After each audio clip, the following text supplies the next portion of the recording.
Assalamualaikum warahmatullahi wabarakatuh. Ila hadratin Nabi Mustafa Muhammadin Rasulullah sallallahu alaihi wasallam. Thumma ila arwahi azwajihi wa dzurriyyatihi wa qarabatihi wa alibatihi wa ashabihi wa tabi'in. Wa tabi'at tabi'in lahum bi ihsanin ila yaumiddin. Thumma ila rahi abaina wa ummahatina wa ajdadina wa jaddatina wa muallimina. وإلى أرواح من في القبور المسلمين والمسلمات والمؤمنين والمؤمنات شيء لله لهم الفاتحة. أعوذ بالله من الشيطان الرجيم. بسم الله الرحمن الرحيم. الحمد لله رب العالمين الرحمن الرحيم مالك يوم الدين إياك نعبد وإياك نستعين اهدنا الصراط المستقيم صراط الذين أنعمت عليهم غير المغضوب عليهم ولا الضالين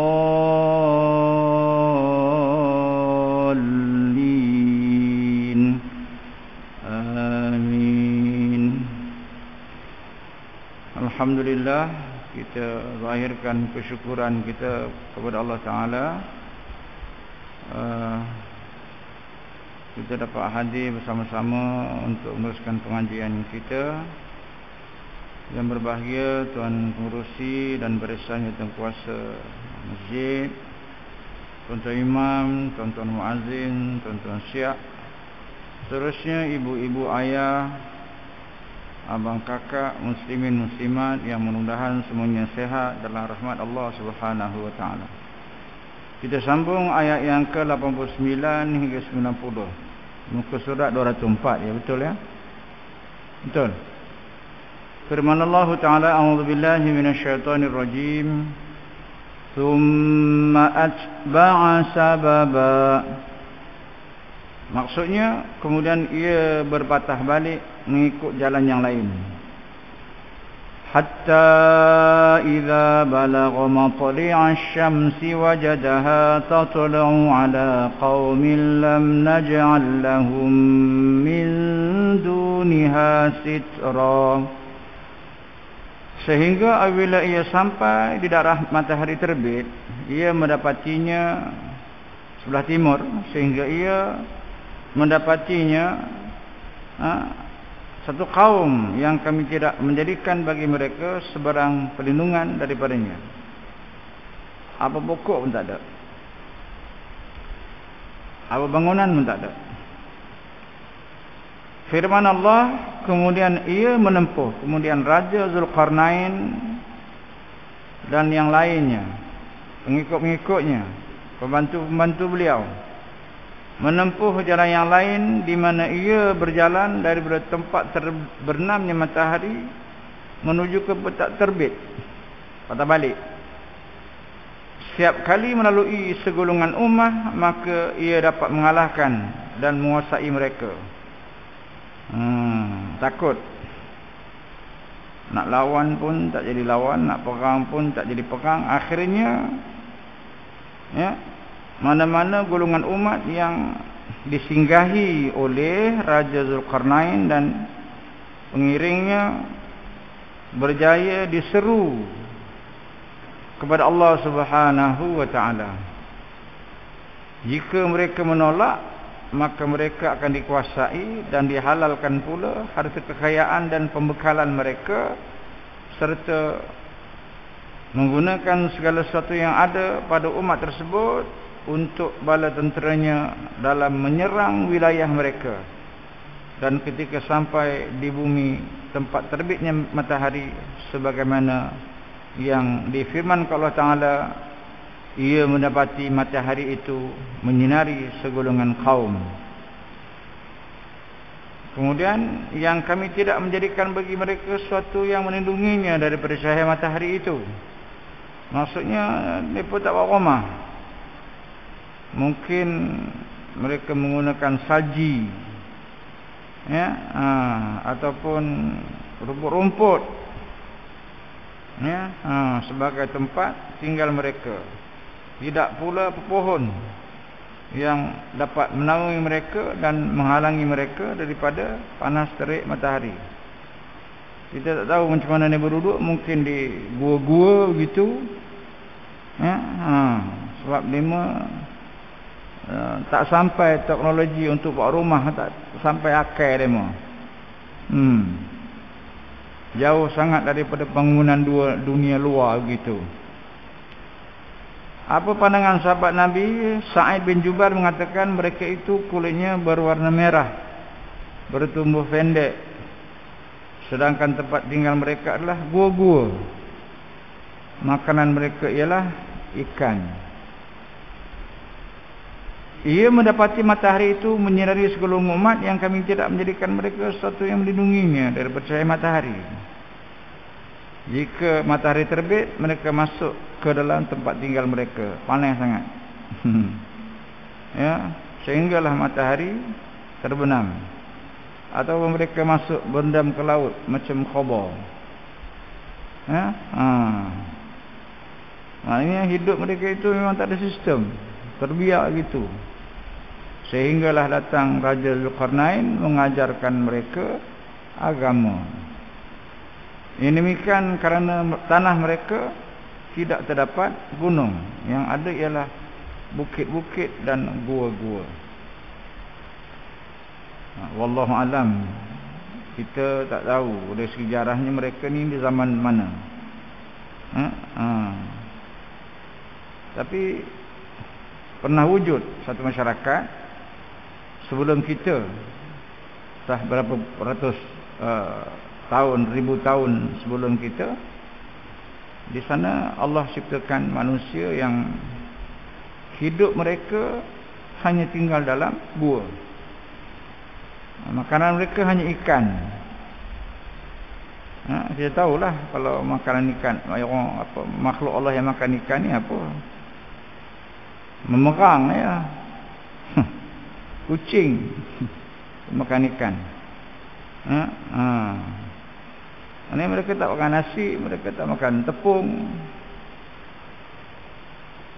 Itulah sejarah kehidupan barangkali awal ya, selepas Nabi Adam gitu. Wa kadzalika wa qad ahadna bima ladaihi khubara. Demikianlah halnya dan sungguhnya kami mengetahui secara meliputi akan segala yang ada pada mereka. Imam Mujahid dan As-Suddi mengatakan, artinya Allah mengetahui semua keadaannya dan keadaan bala tenteranya. Allah mengetahui keadaan Raja Zulkarnain dan seluruh tenteranya. Begitu juga Allah Subhanahu wa taala tahu setiap pergerakan Raja Zulkarnain pengikutnya di mana pun mereka berada. Tiada sesuatu pun yang tersembunyi daripadanya. Meskipun umat mereka berpecah belah dan bumi telah pun luluh. Kemudian maksud firman Allah, tidak ada satu pun yang tersembunyi di bumi dan tidak pun di langit. Itulah hakikatnya. Bukanlah Allah hanya mengetahui keadaan Raja Zulkarnain masa itu dan juga tentera-tenteranya dan juga umat yang disinggahinya, tetapi semua sekali ya, tak pernah tersembunyi daripada pengetahuan Allah, sama ada di langit ataupun di bumi. Ini ayat penegasan, mengingatkan kita bahawa Allah tak pernah tidur, Allah tak pernah lalai ya, dia sentiasa siap siaga ya, selain daripada Allah Ta'ala, di sana ada malaikat raqib dan atid pula yang mencatat setiap amal kebaikan, setiap amal kejahatan. Jadi raqib dan atid pun tak ada lalai ya, sebab kalau lalai dia pun kena. Dan memangnya raqib atid tak pernah lalai ya. Apa beza tidak lalainya raqib dan atid mencatat amal kebajikan dan kejahatan manusia ya, dengan tidak lalainya Allah Ta'ala, ada beza. Raqib dan Atid hanya mencatat kerja baik manusia, kerja baik jin, kerja baik haiwan. Atid mencatat kerja jahat manusia, kerja jahat jin, kerja jahat haiwan. Sebab ketiga-tiga makhluk Allah ini akan dihisap dari kiamat. Tetapi Allah Ta'ala tahu semua sekali. Semua yang diciptakan semua dalam ilmunya. Ada beza juga. Apa maknanya? Maknanya, kalaupun Raqib dan Atid itu melaksanakan tugasnya secara detail mana pun, sebenarnya dengan kudrah Allah Subhanahu wa Ta'ala.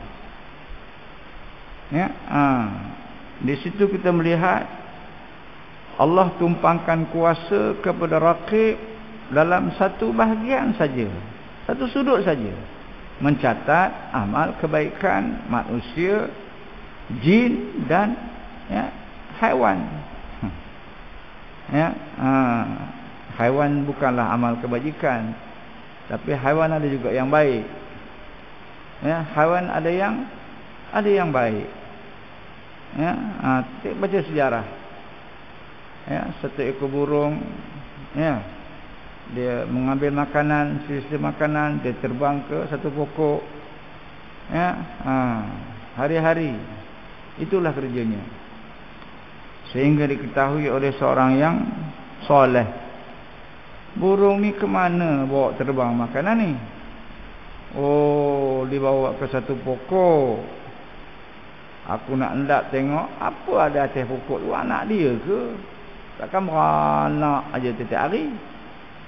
Rupa-rupanya di atas pokok itu ada seekor ular yang buta matanya.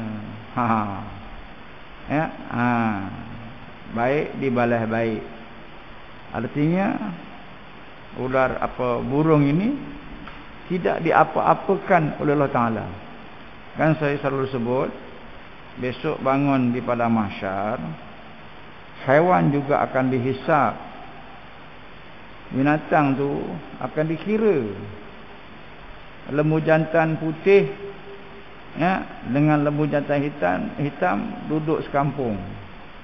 Mereka dulu pernah bertanduk. Ni kerja siapa ngira tanduk ni? Berapa kali tanduk? Malaikat Atid mencatat kejahatan. Kira punya kira, lembu hitam terlebih tanduk lembu putih sebanyak 100 kali. Besok dihidupkan kedua-dua ekornya, balik siapa yang terhutang. Pap. Kadar mana sakitnya lembu yang terkurang tadi menerima tandukkan. Lepas tu mati dua-duanya, habis. Tidak pula masuk syurga seekor, masuk neraka seekor, tak. Yang masuk syurga neraka ni manusia dan jin. Yang masuk syurga neraka. Baik. Yang masuk neraka tak ada hisab, syaitan, iblis. Ifrit itu tak ada hisab, terus campak. Yang masuk syurga tanpa hisab, Nabi, sahabat Nabi yang 10, para syuhada, yang syahid di medan perang, mudah-mudahan kita semua, ibu ayah kita, adik-beradik kita, keturunan cucu kita masuk syurga tanpa hisab. Kemudian firman Allah Ta'ala, tidak satu pun yang tersembunyi di bumi ataupun di langit. Kemudian semasa bumi ni ada, langit ni ada ke? Tak, selepas itu pun. Selepas dunia ni hancur, langit ni hancur, semua alam ni habis musnah, Allah tetap tahu apa yang berlaku. Sebab itu kalau kita baca hadis,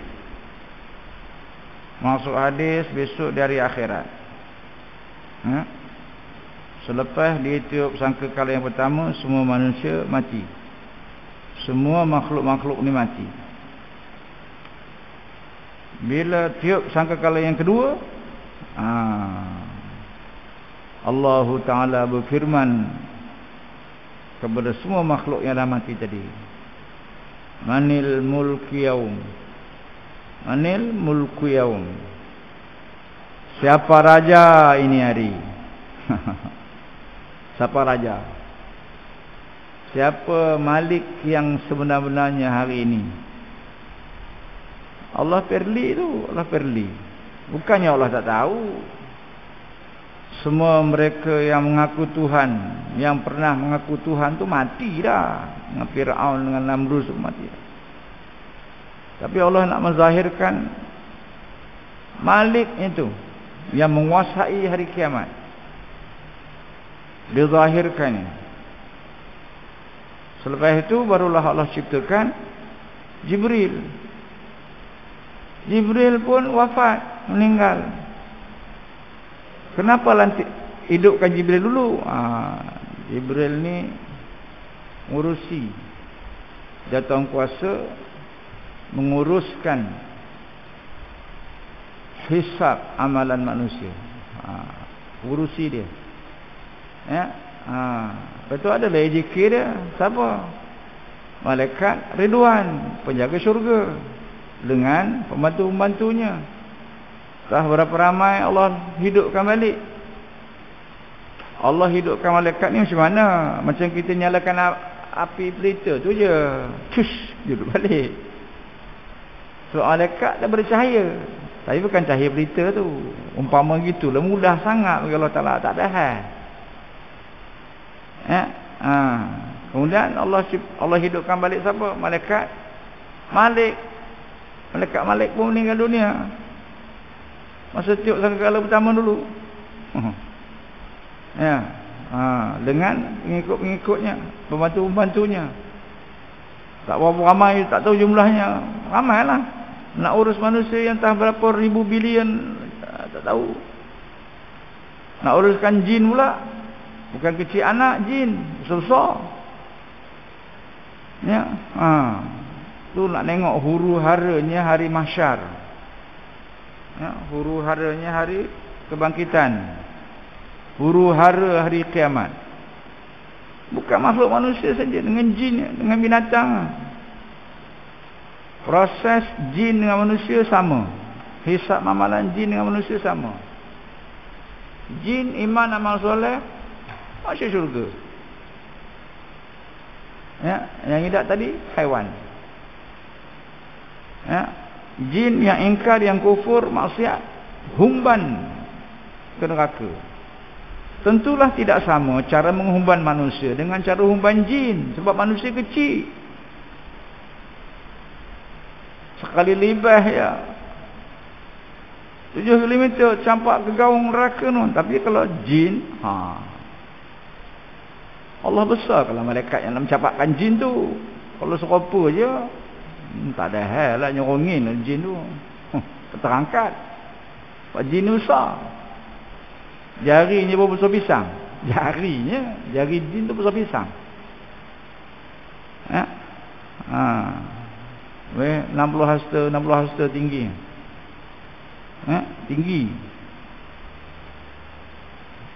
Kalau dizahirkan dekat masjid ni, dia tak boleh semayang dalam ni.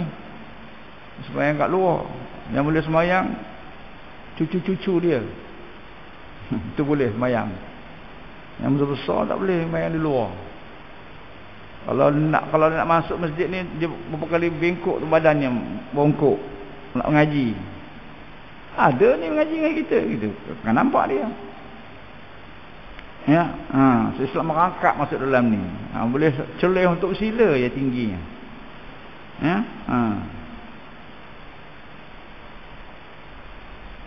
Kemudian setelah Allah ciptakan makhluk-makhluk, Allah Ta'ala malaikat dan makhluk-makhluk yang ia kendaki, apa proses seterusnya? Allah akan panggil Jibril, pergi jemput kekasihku Muhammad. Dia dah bangkit tu pada kubur dia. Teman nak jemput dia pakai apa ya Allah? Burak. Pergi ambil burak, jemput burak kat syurga tu. Syurga dah siap ada dah. Sekarang ni pun dah ada dah. Burak ada dalam tu. Jumpa burak. Burak pun laju je. Sebab apa laju? Sebab 1000 tahun dah tak jumpa Muhammad ni. Isra Mi'raj ke mana jumpa dia dah.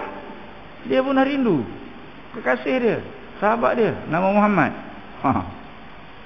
Ya? Macam kilat turun. Jemput Nabi dengan Jibril masuk ke syurga. Bila masuk ke syurga, Nabi ni sayangkan umat. Allah sayangkan umat, Nabi pun sayangkan umat. Apa beza Allah sayangkan umat dengan Nabi sayangkan umat? Beza. Allah sayangkan umat beri rezeki, Nabi tak bagi rezeki. Nabi wafat pun tak tinggal pesaka apa-apa kecuali Quran. Allah beri rezeki, Allah datangkan bencana. Allah sayangkan umat yang amal baik, iman, diberi pahala ganjaran syurga. Tetapi yang ingkar, jahat, kufur, diazab dengan neraka. Contoh, sebab ada orang pikai, kalau Allah itu penyayang, tak payah buat neraka. Hayun semua masuk surga, masuk surga. Tak betul. Kau punya fikir itu tak betul. Dia tak mahu gitu. Itu namanya tak adil. Yang baik, yang beriman masuk syurga, yang kufur ingkar pun masuk syurga. Apa punya pengadilan habis itu? Apa guna pengadilan kalau habis itu? Yang main kasar, ya, pun tak kena apa namanya kad kuning. Yang tak main kasar memanglah tak kena kad kuning kan. Yang main kasar pun tak kena kat pukul pengadil dalam padang pun tak kena kad merah. Belum apa itu. Baik pengadil lepas lah lantak dia main. Berapa kosong nak runtuhkan tiang gol pun tak ada peraturan. Macam seorang ayah, dia beritahu anaknya kan, belajarlah sungguh-sungguh, sembahyang apa semualah. Ya. Itu maknanya dia taat kepada ayahnya, lalu ayahnya menyayangi dia. Tapi ingat, jangan buat salah. Buat salah tu rotan. Nampak? Tak payahlah ya. Kalau ayah sayang kat saya, izinkan saya buat apa saja. Itu sayang tak betul. Mana maunya? Ya, pasal sayang boleh semua, tak boleh. Itu tak betul namanya. Ya, semua pada ayah, anak ayah ni sama aja. Iya ke? Lain. Ya, ayah ni macam mana? Ibu dengan anak macam mana? Ayah dengan anak macam mana? Siapa yang paling taat dengan dia, itulah yang di hati dia. Cuma dia tak nak zahirkan supaya jangan ada yang kecil hati. Mana maunya sama? Dia tak mau sama. Mana yang degil, yang kuat bantah, yang banyak menitis air mata, yang buat dia geram, itu kadang-kadang ingat, kadang-kadang tidak. Kalau ingat pun ingat geram.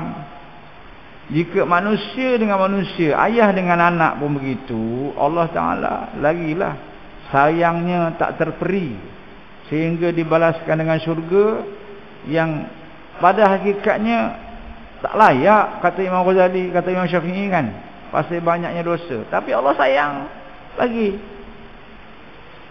Tapi ingat, mana yang ingkar, mana yang kufur, seksa Allah itu tersangat pedih, tak terperi sakitnya.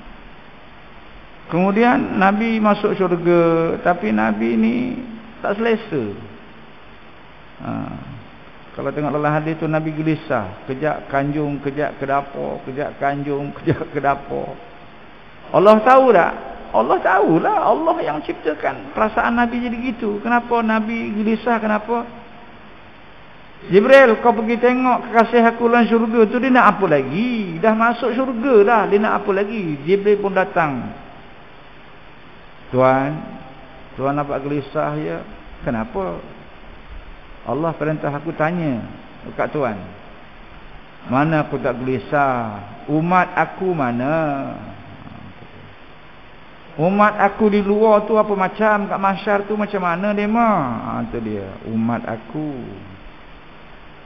Ya. Masa kat dunia dulu, aku diberitahu, aku difirman oleh Allah Taala, sesiapa yang banyak membaca selawat ke atas aku berhak bantu dia. Aku beri syafaat dia. Bila lagi? Bila lagi mohon pada Allah Taala. Lalu Allah izinkan Nabi duduk di mana? Di hujung sirat. Ni pangkal sirat. Nabi duduk hujung sirat.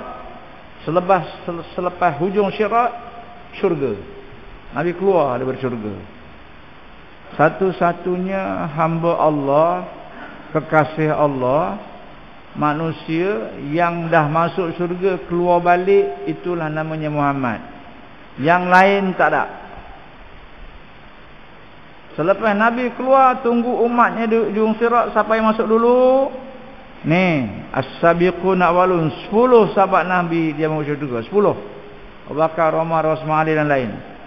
Itu perempuan-perempuan, ya, isteri-isteri Nabi, termasuklah Aisyah, Fatimah, ya, Maryam, ni masuk. Dan yang seiman dan seamal dengan mereka masuk. Ya, golongan yang awal kita dah bincang dah. Kita belum bincang lagi. Ya, golongan awal. Mereka masuk syurga tanpa hisab. Mereka berjalan macam kilat. Nyeberang tu macam kilat dengan kenderaan masing-masing. Masuk tu masuk sudah. Kita macam mana Ustaz? Kita. Saya tak tahulah masa itu dengan siapa, dengan Haji Japilus mungkin. Saya dengan Lahari mungkin, dengan Pak Imam mungkin. Boleh jadi. Ya. Saya tengah mencari-cari apa mana sahabat-sahabat aku ni. So Imam bagi salam. Assalamualaikum Imam. Aku kenal sahabat ni. Imam. Apa-apa kata Pak Imam. Saya Imam, lamanya tak jumpa. Ya, semua jumpa. Jumpa. Macam mana kita nak buat ni Pak Imam? Ustaz Ali nak buat macam mana? Tahu lah. Kalau dah ustaz tak tahu, kami lagi macam mana? Imam ni begitu, Pak Imam. Imam, bukan ke masa ngajar dekat Batu Empat, Kampung Pasir lu kata, kita kena jumpa Nabi Adam lah. Boleh jadi dalam jadi gitu. Jom semua. Kita bergerak sekarang. Mana isteri, anak apa semua. Jom. Mana? Jumpa Nabi Adam. Kita pun satu, tak tahulah berapa ribu anak-anak apa semua. Ayah yang panggil ayah, abang, suami, anak. Jom. Mana ni? Pak Imam. Nabi Adam Ustaz. Jom. Jumpa Nabi Adam. Cari Nabi Adam. Mana tahu Ustaz? Dia betul nak ke mana? Kelompok lain tak tahu. Banyak kelompok. Juta. Bilion manusia. Ya. Bukankah gambaran masa kita bergerak daripada hotel, daripada maktab kita nak pergi melontar jamurah itu? Itulah gambaran mahsyar. Ya, bergerak daripada Arafah pergi ke Mina. Itulah gambaran mahsyar. Ya, cuma di sana tak adalah benderanya. Siapa tolong kita? Tok Bilal. Tok Bilal ni tengkuknya panjang betul. Tok Bilal ni 40 tahun lebih dulu masuk syurga daripada Pak Imam. 40 tahun lebih dulu. Kalau Tok Bilal tak azan, sebab Tok Imam tak bangkit. Ya, ni mulianya. Siapa yang jadi Bilal 40 tahun ada peluang masuk syurga tanpa hisab. 40 tahun je. Itu pun tiba orang lain pula. Kecuali kalau masjid nak suruh sambung Ya, reserve. Ya. Boleh jadi gitu. Sayyidina Bilal bin Rabah. Ya, berbanding sahabat Nabi yang lain, dia awal masuk syurga. Tengkuknya panjang kenapa? Bukan cacat. Biar kita ni nampak panduan untuk siapa yang tinggi tu Bilal. Ikut dia. Tidak pergi jumpa Nabi Adam. Jumpa Nabi Adam. Alhamdulillah, tak tahulah berapa lama, berapa banyak perlu kita habis, tak tahulah. Mudah-mudahan mudah. Mudah-mudahan Allah mudahkan. Ya, Nabi Adam kata, tak dapat teman nak nolong mengkema. Mengkema apa ada masalah? Tak dapat. Ya, kita pun faham. Bukan tempat dia. Ya, Nabi Adam cadangkan jumpa Nabi Musa. Nabi Musa pun kata minta maaf. Teman nak nguruskan umat teman. Ni cerita umat Nabi Muhammad ni, cerita umat Nabi Muhammad ni. Ya, umat Nabi Adam dengan Nabi Adamnya lah. Dia pun tak lepas ni. Jumpa Nabi Musa. Minta maaf tuan-tuan. Ya, kamu beruntunglah.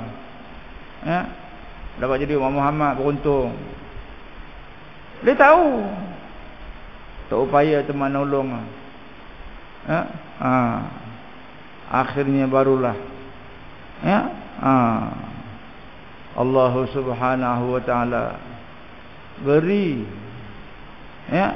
pertolongan melalui syafaat Nabi, disegerakan hisab.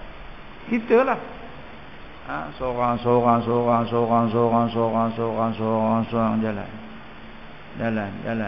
jalan.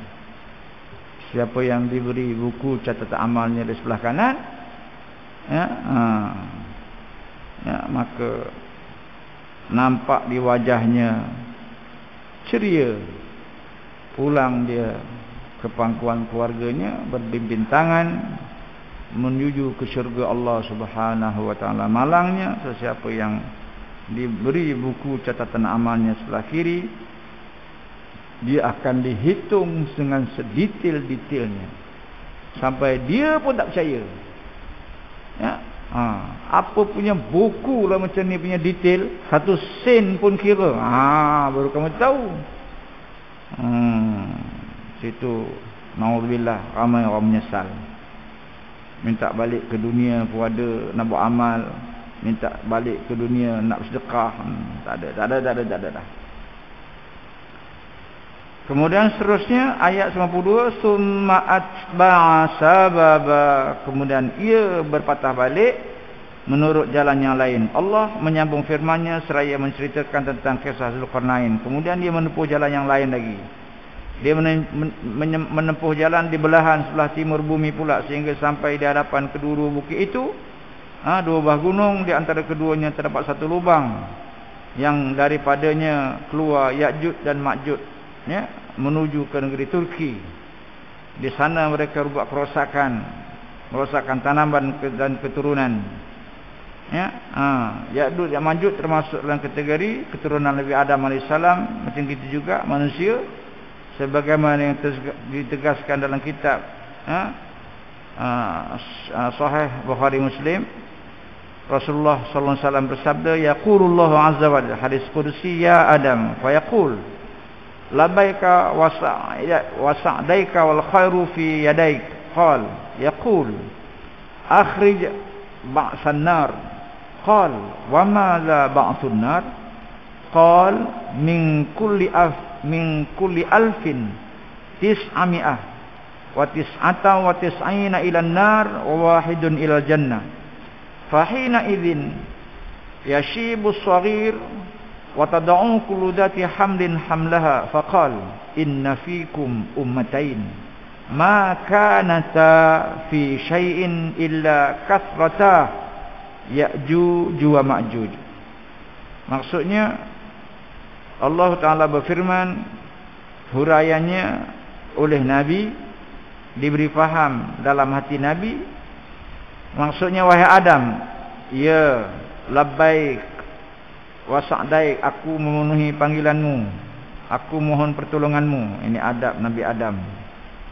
Ya, tidak Adam, itu bukan nabi perangai. Adam, oi. Takkan Allah Taala gitu biadab. Allah tunjuk. Ya. Ayah, saya ya, apa yang saya boleh bantu ya? Muhammad, ya cikgu, saya datang cikgu, apa yang saya boleh bantu cikgu? Nampak? Cikgu ajar gitu. Isteri dipanggil suami. Fatimah, ya bang, Fatimah datang. Abang perlu apa? Gitu. Fatimah, ya. Isteri panggil abang. Abang Jeff. Oi. Oi pula. Ya sayang. Ada apa keperluan? Apa boleh abang bantu? Habis mesra dah. Ya. Iyalah. Kadang-kadang kita tak mau. Di sekolah betul. Ya. Itu kasut saya. Anak kita cakap. Awak tertukar tu, itu kasut saya. Di rumah, kasut aku. Aku balik. Anak siapa? Anak saya lagi tu. 6 tahun, 7 tahun. Terbalik-balik cakapnya. Di sekolah, cikgu ajar betul. Di rumah, dengan abang pun nama je. Abang. Depan kita. Belakang, Nabil buka pintu. Abang. Ya. Allah berfirman, utus utusan neraka. Tanya Nabi Adam, apa itu utusan neraka ya Allah? Daripada setiap 1000 orang terdapat 999 ke neraka dan hanya 1 ke syurga. Pada ketika itu anak kecil beruban. Tanda-tanda hampirnya berlaku kiamat. Tanda-tanda besar. Pada ketika itu nisbah 1000 orang, hanya seorang saja yang beriman dengan Allah. Jumlah penduduk bumi ini tak tahu masa itu. Ya. Akhir sangat zaman lah. Ya. 1000 orang, 999 ke neraka. Macam tak ada orang sebut kalimah Allah dah masa itu. Jarang sangat. Kalau sembahyang pun nyorok-nyorok. Baca Quran pun sorok-sorok. Sebab orang tak suka Quran lah. Ya. Pada ketika itu anak kecil beruban. Ini lagi dekat sangat. Setiap wanita yang hamil akan menggugurkan kandungannya. Ini memang dah dekat-dekat sangat. Sudah nak meletup sangat dah. Nak tiup sangat dah. Sesungguhnya antara kamu semua ada 2 umat. Namanya satu Ma'jud dan Ya'jud dan Ma'jud. Tidaklah kedua-dua umat tersebut berada satu keadaan seperti kerosakan, melainkan mereka akan menempah parah keadaan tersebut. Kedua umat itu ialah Ya'jud dan Ma'jud. Kedua-duanya akan membuat kerosakan. Serosak-rosaknya bumi ini. Macam-macam cara. Cara moden. Ya. Allahu Akbar. Kalau baca hadis-hadis macam ni, maksudnya macam mana? Maksudnya macam mana? Tuan-tuan, Allah. Nak cakap pun payah, tak cakap pun payah. Tapi benda ni jadi. Ya, cuma belum merembak sangat-sangat. Terlindung. Ada beberapa kes suami baik, isteri baik, jumpa. Saya tak boleh sebut nama, saya tak boleh sebut tempat. Saya nak cakap Pak Imam pun payah, tak cakap pun payah. Cakap je bang. Saya akan bawa benda ni mati. Saya tak akan cerita orang lah. Saya tak sebut nama. Kalau cerita pun cerita umum je. Saya tak sebut nama abang, tak mention nama abang, tak mention nama isteri. Apa ceritanya? Saya dah telah lah. Ini skandal lah. Ditunjuk gambar dalam handphone dia kemaluan lelaki. Lepas itu baru dia cerita. Macam mana boleh jadi macam ni? Tahun sudah, 2 tahun sudah, bulan 12. Ada perjumpaan bekas-bekas pelajar. Ini menjadi punca. Apa istilahnya? Saya tak kerti dia sebut. Reunion. Apa nak?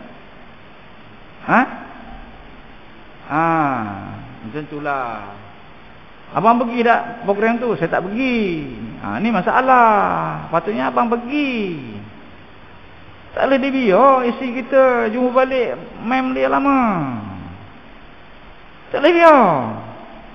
Manalah sangka isteri saya ni baik. Betul baik. Depan kita baik.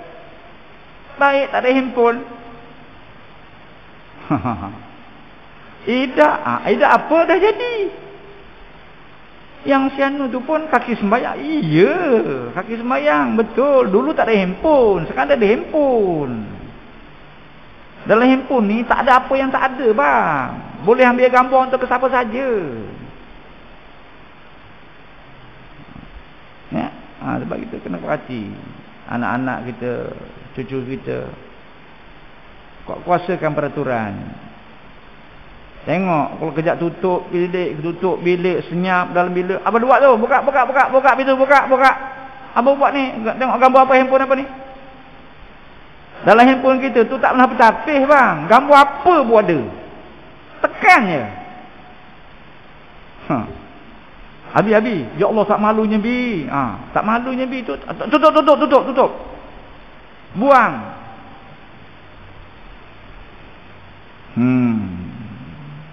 Ya. Macam nak buat, Imam? Macam nak buat? Panggillah isteri. Kita sembang. Kan mau jumpa, tak mau jumpa. Berminggu.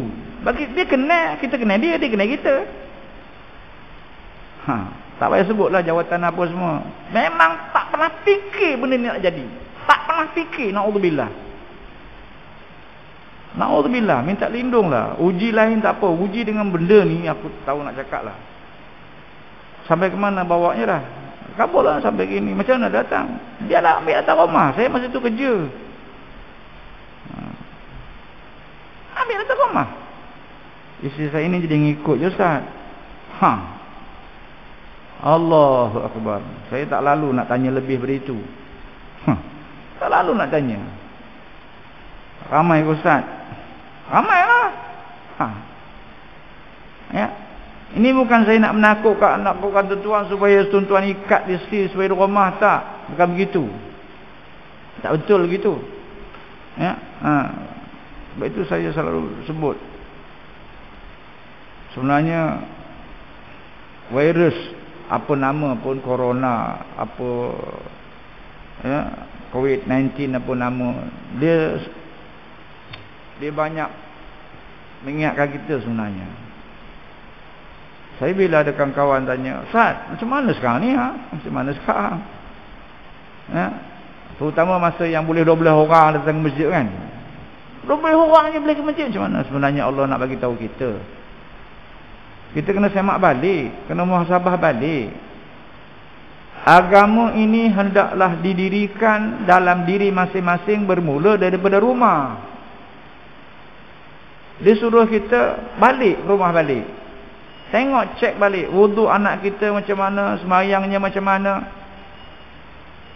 Dah tak pergi ke masjid, tu usah dilawan, tu usahlah ke masjid, buat di rumah.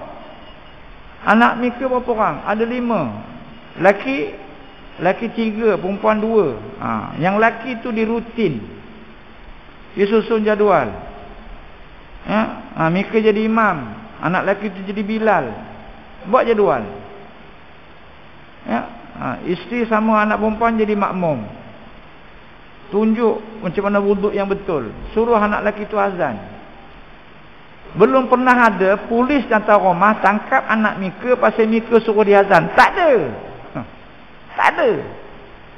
Cuma tak payahlah pinjam mic masjid tu letak kat rumah, tak payah. Azan di rumah. Kita boleh pantau azan dia betul tak betul. Kita latih dia. Tuan-tuan perasan tak? Ramai untuk bila azan tak betul. Asyhadu an la ilaha ilaha illallah. Ramai tak orang azan macam tu? Ramai. Siapa nak tegur tu? Memang nampak sangat salahnya. Tapi saya bukanlah Bilal sini. Saya ulang, salah tak mana? Nampak sangat. Asyhadu an la ilaha. Kenapa gitu? Yang mesti macam mana? Lam pertama tu jauh lebih panjang daripada lam yang kedua. Ini peluang untuk kita latih anak kita supaya belajar azan. Saya minta maaf cakaplah. Kita semua ni kan yang jadi macam ni siapa ngajar sebenarnya? Di sekolah sangat ke? Tak. Di rumah. Ada peluang bapak kita jadi imam. Bapak kita jadi imam. Dia baca kuat, wirid dia kuat. Bapak kita. Tak macam mana bapak kita tak tahulah, tapi bapak kita lah yang ngajar kita. Mungkin ayah kita meninggal, kita anak yatim, atuk kita lah ngajar. Iya, hari Sabtu hari Ahad tak mengaji, tak pergi surau, tak pergi masjid, di rumah. Ayah kita buat apa? Ayah kita lah jadi imam. Kita ikut belakang. Kita tahu wirid, kita tahu zikir. Selagi tak la ilaha illallah wa la syarika 10 kali kita tak bergerak, siapa ajar? Ayah kita. Jadi sekarang ni tanggungjawab tu balik pada kita. Rupanya kita lalai. Kita lalai. Nama ni tak boleh ku biar. Kau terai tengok suruh dia mana suruh duduk balik rumah. Ya. Dulu budak-budak yang memang payah nak ke masjid, jarang ke masjid. Dulu tahun 67, 68, 70 jarang duduk ke masjid ni. Kemudian ni je yang ramai ke masjid. Dulu di rumah. Ya, dia 1 dia 2 tak sembahyang Jumaat pun, tak pergi masjid dah, tak. Main di rumah. Zuhur di rumah dengan mak pula. Ya, ni peluang. Allahu akbar. Jadi bimbang, Ya'juj wa Ma'juj ni dia merosakkan keturunan. Maknanya dihuru-harakan hubungan suami isteri. Bila hubungan suami isteri dah kecoh, ya, bermasa muka, berkelahi. Ditambah-tambah pula sekarang ni nikah hanya boleh di pejabat, di masjid tak boleh. Lagilah. Kenduri kahwin pun tak payah jumpa adik-beradik. Ya, dah tak kenduri di rumah tak boleh apa semua kan. Dihadkan 200 orang ada kapasiti. Sekarang ni kita jadi huru-hara, tak jemput, tak kena, dijemput kan ramai sangat tak boleh. Dan saya tinggalkan dengan satu persoalan. Sampai bila kita nak ada jalan keluar? Saya tinggalkan dengan persoalan. Kita fikirlah bersama. Iya ke tak ada jalan keluar? Virus ni tak ada jalan keluar ke? Kita fikir balik. Ini bukan kata-kata menghasut. Ini mengaji. Iya ke tak ada jalan keluar? Nak ngikut je ke? Sampai bila? Sampai bila agaknya nak macam ni? Tak tahulah Ustaz. Memanglah tak tahu. Saya pun dah ambil tadi vaksin yang ketiga, vaksin tambahan. Ya, renew sikit. Kebah-kebah. Ya, ada kok jalan keluar, tapi kita tak nak fikir nak cari. Tuan-tuan, mak kita sakit seminggu dah. Kenapa tak hospital? Dia tak nak. Atau biar je tak nak. Akal kau tu ke mana? Kau punya kehebat, kau kata hebat, banyak kawan doktor sembang sana sini. Akal dengan doktor perempuan. Tolong ziarah mak saya doktor, bincang elok-elok. Mak saya tu sakit tapi dia takut sangat nak pergi klinik. Tak apa. Tahulah teman menyamar. Sebagai kawan Mika ya. Jangan kabur saya doktor. Datanglah ziarah abah-abah makcik. Nasihat saya kawan kepada Haji Japilo, pengurusi masjid, kawan saya. Dalam pada itu sembang. Boleh ke saya tahu sikit sakitnya macam mana? Kalau tak boleh nak angkat dia pergi hospital, takkan nak biar gitu aja. 3 hari tak apa, orang kata kita cari jalan. Macam mana? Tapi kalau dah 3 minggu mak kita terbaring kat situ je, orang kata kita apa? Bapak, mak, anak tak berakal. Sama dengan kita ni. Kalau setahun tak apa, cari jalan. Macam mana nak lepas? Tapi kalau 3 tahun tak nampak jalan, memang kau tak buat apa-apa untuk lepaskan benda ni. Kau buat apa? Ikut je lah. Fikir balik. Kita ngaji, kita belajar hadis. Satu zaman nanti kamu akan ikut. Walau sampai keluar biawak bukan akan ikut. Enggih, iya. Ada Nabi kata apa? Likulli da'in dawa. Setiap penyakit mesti ada ubat. Nah, setiap masalah mesti ada jalan keluar. Kita sedang ke arah itu ataupun kita ikut, itu kita fikirkan. Penutupnya, saya tak tahu apa-apa Ustaz. Oi, apalah saya boleh buat? Jom kita pakatlah masing-masing di rumah. Sebelum tidur kita sembahyanglah 2 rakaat sembahyang hajat. Tadah tangan, kita nangislah dengan Allah Taala, minta dengan Allah Taala. Percayalah lambat laun Allah akan beri jalan keluar. Tapi nak diam saja serah bulat-bulat macam ni tak betul. Sebab akidah kita pun suruh ikhtiar. Akidah ahli sunnah banyak suruh kita berdoa, suruh kita ikhtiar. Itu ilmu tauhid. Ya. Saya titipkan pesanan, saya wasiatkan pesanan kepada tuan-tuan. Wallahu a'lam, insya-Allah panjang umur. Kita jumpa di kesempatan yang Allah izinkan. A'udzubillahi minasyaitonirrajim. Bismillahirrahmanirrahim. Alhamdulillahirabbil alamin. Wassalatu wassalamu ala asyrafil mursalin sayyidina Muhammad wa ala alihi wasahbihi. Allahumma nawwir qulubana binuri hidayika kama nawwarta al-ardha wasyamsa wal qamar. Sallallahu ala sayyidina Muhammad wa ala alihi wasallam. Alhamdulillahirabbil alamin. Salah silap saya pun maaf. Assalamualaikum warahmatullahi wabarakatuh.